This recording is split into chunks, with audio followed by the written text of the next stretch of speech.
जय श्री हरि गुप्तो, स्वागत है आपका हमारे चैनल आत्मा के सफर में। देखिए, आपने कई संतों को देखा होगा जिन्होंने अपने जीवन में कई प्रकार की सिद्धियां प्राप्त की है, और कई संत ऐसे भी हैं जो कि महापुरुषों के श्रेणी में आ जाते हैं। अब देखिए, ऐसे संत के बारे में मैं आपको बताता हूँ। ये अपने जीवन में निरंतरता से नाम का स्मरण कर रहे हैं और करते रह रहे हैं, और आने वाले समय में भी वे करते जाएंगे। ऐसी स्थिति में है।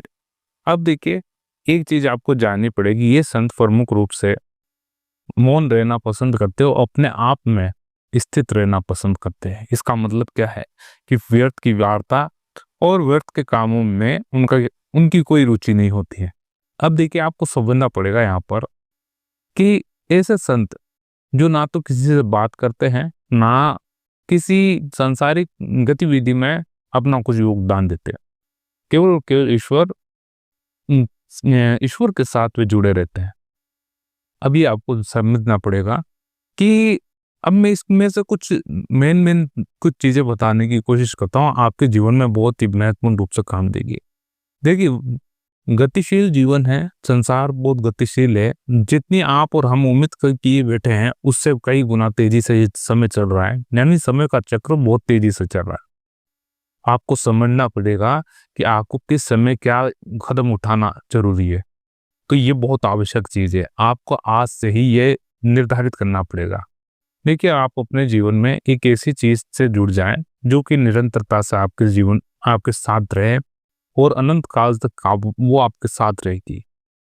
देखिए, ऐसी क्या चीज है, केवल और केवल एक ईश्वर ही है जो आपको अनंत काल तक आपके साथ रह सकता है, यानी भगवान। वो कैसे? तब आप उसमें स्थित रहेंगे, उसके भाव में स्थित रहेंगे, साक्षी भाव रहेगा आपके भीतर, तो आप अनंत काल तक जीवित रहेंगे।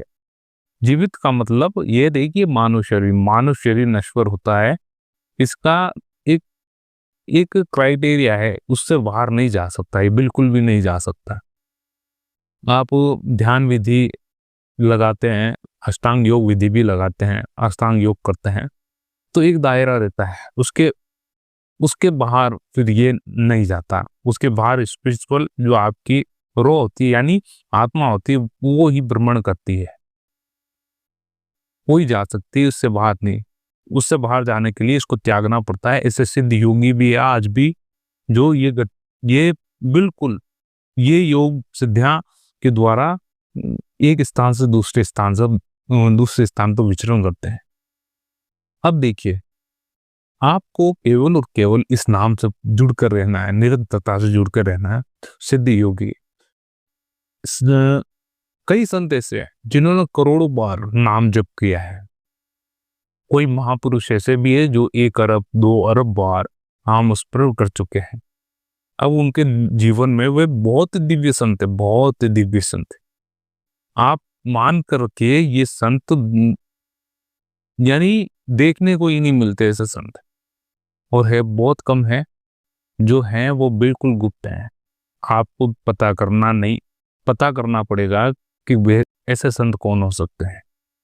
वे स्वयं आप भी हो सकते हैं, या आपके आसपास कोई भी हो सकता है। अभी कौन हो सकते हैं जो निरंतरता से स्मरण करते हैं? वही तो है संत, जो निरंतरता से। अब वो निरंतर कौन है? जो साक्षी है स्वयं का कि हाँ, मेरे भीतर परमात्मा है विराजित, मेरे भीतर गुरु कृपा विराजित है। तो ये साक्षी भाव जब आपके भीतर रहने लगेगा, आपका स्मरण का भाव देने लगेगा, नाम जब हो रहा है, सांसें चल रही है, स्मरण हो रहा है, तो ये साक्षी भाव रहना बहुत जरूरी है।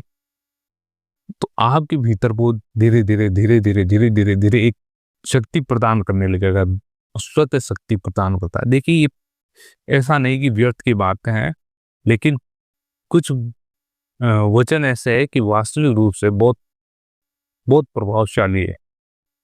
अब आपको ध्यान करना पड़ेगा कि निरंतरता से भगवान का स्मरण बहुत ही उन्नति प्रदान करता है। देखिए, अभी कैसे करे, सांसारिक जीवन इतना चंचलता है, मन में इतनी उतार चढ़ाव है, पारिवारिक स्थितियों में इतनी उतार चढ़ाव है, वो उस चीज पर मन नहीं लग पाता। अब देखिए, ये तो वास्तविकता है कि आज के समय में वही स्पिरिचुअल एरिया में यानी भगवान के मार्ग पर चलना बहुत कठिन हो चुका है, बहुत कठिन हो चुका है। क्योंकि क्या हुआ कि कलयुग आ चुका। अब कलयुग में देखिए हर चीज, पहले क्या हुआ करता था, उस पीछे चले गए आप 50-60 वर्ष पूर्व, इतनी सांसारिक वस्तुएं नहीं थी, इतनी गतिशील नहीं था, अभाव था, बहुत अभाव था, शिक्षा का भी अभाव था और संसाधनों का अभाव था। तो भगवान और परमात्मा में मन लगा रहता था।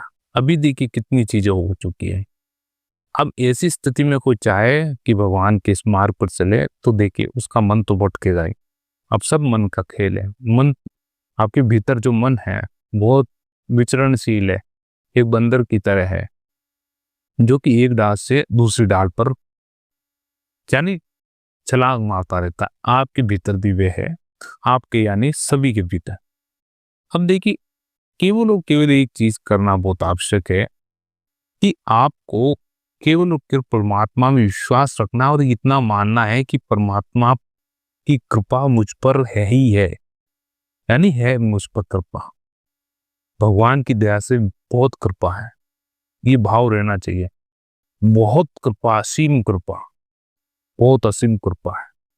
भगवान ने बहुत दिया है और भी देने वाले हैं और असीम कृपा बरस रही। ये भाव रहता है जब एक साधक में, तो उसके जीवन में अवश्य रूप से परिवर्तन होते ही होते हैं।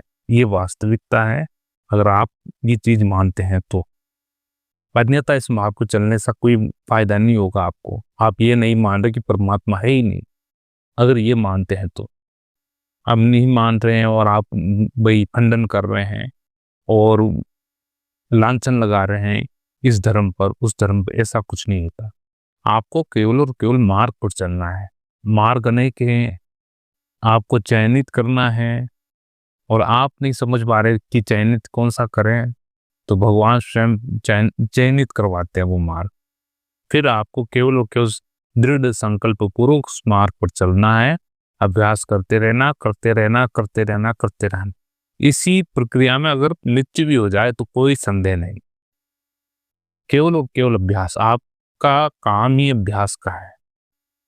फल मिलना ना मिलना वो ईश्वर का हाथ में। केवल और केवल आपको अपना प्रयत्न करना पड़ेगा, भरसक प्रयत्न। ये प्रयत्न देखते हैं कि कितनी ईमानदारी पूर्वक किया गया है और कितना सहजता से किया गया है। ये प्रयत्न देखते भगवान, है ना। ये नहीं देखते हैं कि नहीं भाई आप पहुंच जाओगे या पहुंचोगे, पहुंचाने तो वाला तो वही तो है। केवल आपका प्रयत्न देखते हैं कि भाई कितनी लगन पूर्वक किया जा रहा है। तो इस चीज का आप आवश्यक रूप से ध्यान रखें। और देखिए भगवान के नाम में गुरु के द्वारा वाणी बोली की उस मंत्र में बहुत शक्ति होती है। केवल और केवल आपको समझना है। जब आप समझ जाएंगे और इन संतों की वाणी को अच्छे से सुना, बहुत मौन होकर सुने और बहुत गंभीरता से सुने और अपने जीवन में ले अमल करें इन वाणियों को, आपको बहुत बहुत असीम चमत्कार देखने को मिलेंगे। मानव जीवन बहुत बहुत युगों पश्चात मिलता है। तो आपको ये जानना पड़ेगा कि ये कितनी दुर्लभ योनि कैसा आपको मिली। बहुत पुण्य किए होंगे कितने इस लंबे काल तक, तब जाकर ये उस काल चक्र से आपको खींचकर भगवान ने ये योनि दे दी, मनुष्य योनि की। तो ध्यान रखिए इस चीज का महत्वपूर्ण रूप से। ये बहुत दुर्लभ जीवन है मनुष्य जीवन, इसका फायदा होता है, भरपूर फायदा होता है। ईश्वर का स्मरण करें, निरंतरता से ईश्वर से जुड़े रहें। भगवान हमेशा एक प्राणी का कल्याण ही चाहते, हर प्राणी का। इसलिए उनको बार बार अग्रसर करते, उनकी गलत बुद्धि को सुबुद्धि बनाते, यानी अच्छी बुद्धि बनाते, उनमें विचार डालते, अच्छे विचार डालते बार बार। तो आप उस विचार को अपने जीवन में उतारे और आगे बढ़ने का प्रयास करें। आपको अगर ये वीडियो अच्छा लगा हो तो जरूर लाइक कीजिए, हमारे चैनल को सब्सक्राइब कीजिए। आत्मा का सफल। मिलते हैं अगले वीडियो में, जब तक के लिए जय श्री हरि। ओम नमः।